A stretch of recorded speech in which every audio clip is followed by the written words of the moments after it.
son was born, we had much complications with him. And basically, when I was carrying him, the doctors really didn't think that he was going to make it. And maybe I should tell the way that I got him first. His father and I, his father had came to a point where he didn't want any more children because we had 6 and he would have been the 7th. But with me, I always knew that there was one more child that had to be born. And I thought it was going to be a little girl because I figured if I had a little girl, I could spoil her. She could stay up under me and I can do everything with her. She'd do everything with me since my 2 older daughters were the 2 first, and they were already getting up there making up their own plans. So basically, when his dad said no more children, I said 1 more. He said no more, I said 1 more. And to get him, of course, his daddy began to use protection to make sure that we didn't conceive again. And of course, you know me, as women, we have a way. So when he went to use the condom, I'd already stuck a hold in the condom. So as we were finishing, my son was already conceived. And Dad didn't know what had happened, but I did. Never told the story, never told him. But I guess one day he'll find out, huh? But anyways, as the pregnancy continued to go on, I guess from about the 5th, 6th month, I began to start having complications with him. The doctors was like saying that they didn't think that he was going to make it. His dad and I began to pray because we trust God for all things, and I knew that in my spirit that God had said 7, and he was the 7th one. So while they were saying there's a possibility he wasn't going to make it, we were saying, oh, he will make it. And up to the 8th month, they had me coming to be seen by the doctors every week. There were times that he wasn't even breathing inside, his heartbeat would stop, and they would have to continue to turn him and shake him around in my belly to make sure that they could get heartbeats. So every week we had to get up until the 9th month. So check, this is the time, bro, when we ain't have nowhere to go, bro. We was sleeping literally in the bed, though, bro. If you went in the bathroom, the toilet would turn sideways, bro. Like, nigga, the house, but it was just a house full of niggas that didn't have nowhere to go, bro. Yeah. And we ended up down. Good times, hey man, God put shelter over our head. But we finna go hit this licket during this time. This fucking over. By the time I was like young, he was with the motherfucking goddamn team to get rolled over. Just like that. I just simple as that. But we don't give a fuck for real though. Y'all motherfuckers know it. Play with it. I remember this one time in the chop, shit, I don't know what came over me. I just, he was in the car chilling. And goddamn walked up to Jose, goddamn, something possessed me just to slap this nigga. I don't even know. Don't even ask me how and why. But before I even knew it, I already knew what the reaction was gonna be. My ass took off down the street. Goddamn, I kid you not, by the time I got to the stop sign, 2 shots that went off. One by my foot, one other one past my head. All I knew was to take a right. I don't know if it was me being fast or that nigga shooting wrong that day. We pulls up at the pilot, right? I get some gas, and then nigga just happened to say he wanted some Wendy's. But before we pump the gas or anything, we sitting at the pump cleaning the guns. I got the little 2.2 revolver. This nigga got the AK, he cleaned it down. So we get ready to pull off, and he just throw the shit on the back seat, and I'm like, man, shit, cover that shit up, boy. At first, he was complaining about it. I said, boy, cover that shit up. No, so we pull out. The grace of God. Anyway, we pull out. We pull up to the spot. This nigga mama, we like, what the hell? It's too many cars out here. Like, what the fuck? It like cars, so we knew this nigga had already went and did his thing. We like, what? So we ride past the house. Note this now, the windows in my truck was all down. All 4 of them. The whole time, all he did was cover the guns with the clothes. So, but we get up out of the neighborhood, boom, make a left, boom, make a right, boy, nigga, it wasn't no time to do nothing, but we ran right into Atlanta police roadblock. And guess what else would happen?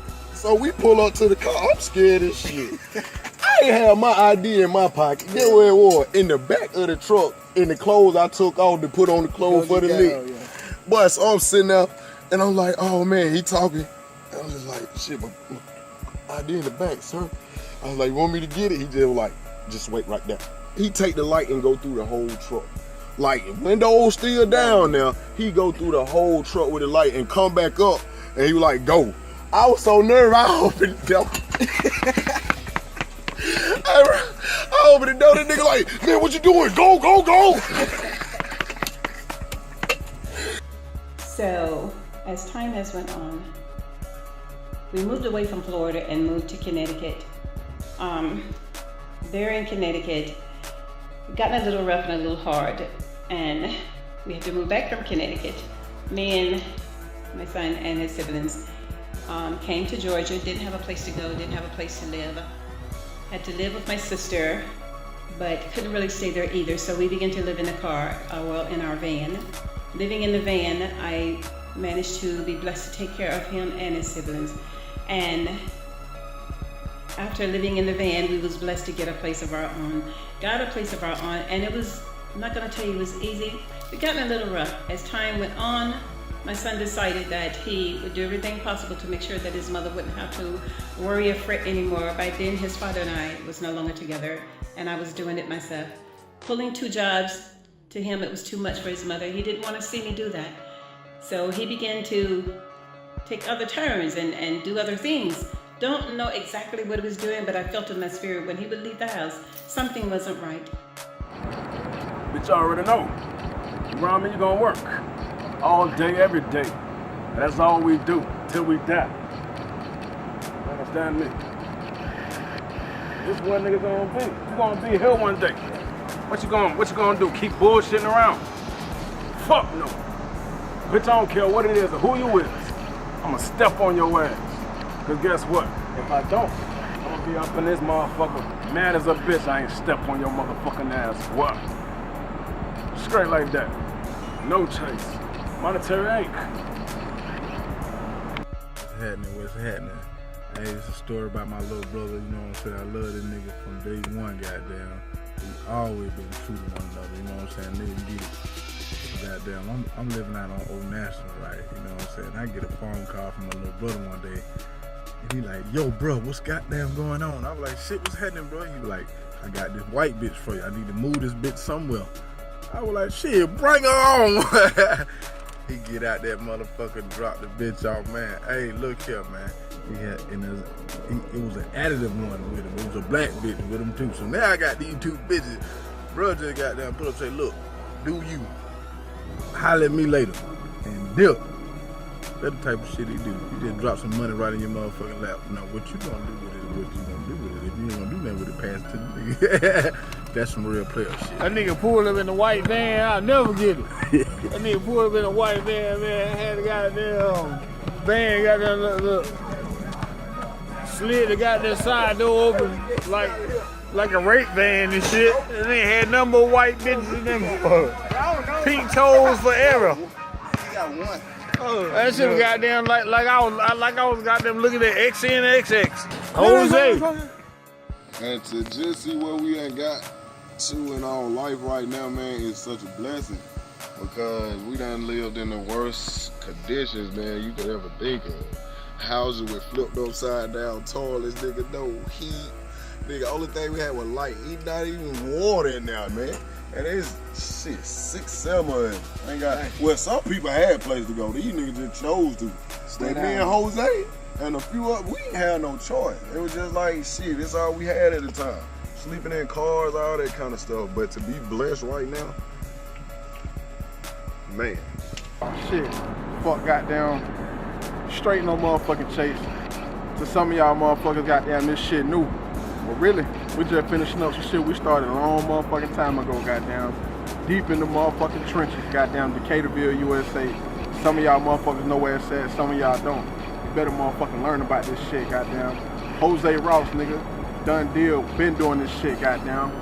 07, even back before then, goddamn, middle school, 05, 04, 02, 03. Motherfucker, I've been doing it. He motherfucking been doing it. You know who he is, and you know we been doing it. This shit ain't nothing new. We'll be nothing new. We'll not die. We'll keep going. You already know what time it is, goddamn. Lost my motherfucking brother to this shit. We done lost homeboys to this shit. So it's only right we keep motherfucking going. Pissing and shitting on you niggas. I'm talking about, fuck with it. Straight no chase. So there were times that I would go in his room to clean his room, and I would find these big guns in the room. And when I found the guns, it really terrified me. So I ran and got my oldest daughter, second oldest daughter, and had her to take it and hide it out the way so he wouldn't see it, because I knew something wasn't right. He was up to no good. Then I find these big bullets. Then I find little bullets. And then I find money in the laundry while I'm doing the laundry, done fell out his pocket. And then I'm like, okay, something is not right. He's doing something here and I don't know. But in between all that, God has protected him and covered him and shielded him. Man, when we over there on the, on the other side, you dig, and damn, he had a bad bitch, dog. That bitch was thick as a motherfucker, nigga. You know what I'm talking about too, boy. That bitch was thick as hell, and yeah, man, she goddamn linked up with my bitch, you dig, and down we sent them out there, you dig, and I'm sending to the little spot. They came out with some old trick ass nigga, you dig, and went back to the hotel, you dig, and goddamn, we just goddamn in the other car, you know what I mean, you know, doing our thing, and yeah, as soon as I got the nigga all comfortable and shit, you dig what I'm saying, I goddamn going up in there, I make, like I say, man, them niggas run them pockets, man, you dig, you know what I mean, it was like that all the time for, shit, at least about a good year straight, you know what I mean, so, you know, shit, that's how a nigga goddamn had to get it in, man, so, you know, that's my nigga, I rock with him. Most niggas don't stick to the code, you know what I'm saying? Shit, it's real cold out here. Got so many fuck niggas out here, but one thing, little boy stick to the motherfucking code. That nigga, we go lick, goddamn, go hit licks and shit in his van. He used to have this motherfucking goddamn van that was so plush and so comfortable. You sit in that bitch, you going to sleep, nigga. Hey, he ain't gotta put no motherfucking morphine over your face or whatever the fuck that shit is, that chloroform. And sit in that nigga seat, you going to sleep. We out licking one night. Shit, this nigga was talking about some goddamn, there go a bitch over there. That nigga would not rub no women. Shooting, he did like goddamn Scarface. He shoot your ass before he goddamn rob a motherfucking broad or a child. Hey, you say something about robbing a broad or a child, you better goddamn jump out the goddamn car, cause he gonna shoot your ass. He don't rob women and children. Let it go. Shout out to my nigga Jose Ross. Eastside take over. Y'all already know how we get down, homie. Chaptown, USA, Stamper Circle, balling all the time, shot calling, and what happened? Yeah, my nigga, this that boy coming straight from out of Gainesville, Florida. Yeah, little swamp shit, nigga, they call that Gainesville, straight like that. Jose, man, okay, Jose Ross. That's my little blood, man, straight like that. I'm talking about no bang shit, nigga, real blood. Fuck with it, nigga, get your head, boy. That's what we talking about. Straight like that, man. Shouts out one time. I love you, boy. You know, we love you. Straight from out of motherfucking Florida. Get your motherfucking head, boy. Fuck with that boy. Straight like that. Wow. Baby, I'm finna give it to you blood raw. This nigga is the youngest, realest black man I know. I won't even call him a nigga because that'd be disrespectful. The youngest, realest black gorilla I know. That sounds disrespectful. But this shit 3 real, baby. I got some real life stories about him. First of all, he a praying man. So don't get this gangster shit twisted with this spiritual life, because he all in one. He wrapped up in one. He know the Father, and he do believe in one thing, an eye for an eye. So I advise you not to try him, because it might be your eye he be aiming at. Let me tell you one story. Now me, I done stepped up out the street, so therefore, I be praying for these little youngins. But this has been always my spiritual partner. You know what I'm saying? Out of all the boys that I done raised, including my sons, this one, Jose, has been the realest one. We always had a spiritual connection. So whenever he go do fuckery, he never put me in his business, but I can always feel when there's something going on. God told me to drop my head on this one particular incident, because he rolled off, he gave me a kiss, he gave me my special, which was the crunk juice and cigarettes. I don't smoke cigarettes no more, thank you, Jesus. And I ain't found a small crunk juice in years, so I don't even fuck with them no more, but he brought it to me today, too. But anyway, to make a long story short, I know he was on a fuckery mission. It was about some business, because he handled business. But he ride into a goddamn road trap with AR-15s and goddamn choppers. He a young nigga then, boy. Goddamn, I don't know what it was. God say, drop your head right now, because my son in some trouble. God is my witness. When he come back, he don't talk much. He just looked at me. He say, Mom, I know you was praying for me. I said, how you know I was praying for you, son? He said, because the shit that just happened, Mom, I gotta tell you this. And that's when he told me, goddamn it, he going to go do whatever he finna do because he gangster like that for real. He not a thug. Let's not get this shit twisted. It's the difference between a thug and it's the difference between a gangster. Gangsters move in silence, and that's him. He ain't loud about nothing he do. Only thing gonna be loud is that motherfucking chopper he gonna let off at your ass. But all I can tell you, I don't like to do all this talking and popping and shit. This nigga is the realest nigga I know. Goddamn it, he got a phone call, not even from me, but from old foot dragging ass bitch that thought, whatever, we ain't even gonna go there. But anyway, this hoe called him, thinking I can't handle my business with my neighbor, which all I know is a motherfucker pull up, goddamn, going to a Green Goblin, which was his Chevy, sitting on them things. He get in the trunk, bitch, and you already know what it was. The rest, pat, tat, tat, tat, tat. I ain't gotta tell you about a real nigga, boy. You can Google this nigga, because he got things he trying to do, but you'll never know the real in him until you deal with him. In Jesus' name, amen. Peace be still. Bon appetit, I'm preparing a feast. A chef with the vision, with culinary with beef. Smoking on shisha, moving white in that reefer. Dividing the pie, and I'm not talking about pizza. What a beautiful thing when every nigga around you gangsta. We don't fold under pressure, our cloth a different texture. Aiming at my success, focused on my endeavors. But anybody can get it, like what, when, and whomever. I broke down in these streets, I left tears in the trap. I damn near lost my mind, I thank God for the map. Almost got killed many times, I thank God for my strap. Even if they not, I treat my phones like I know they tap. Cause I know what it do, I've been a star on Fox News. Helicopters chased me, got away but lost both shoes. Lost it all, came back, lost it all and came back again. My dog called, fast around in your spot, I'm like, not again, fuck.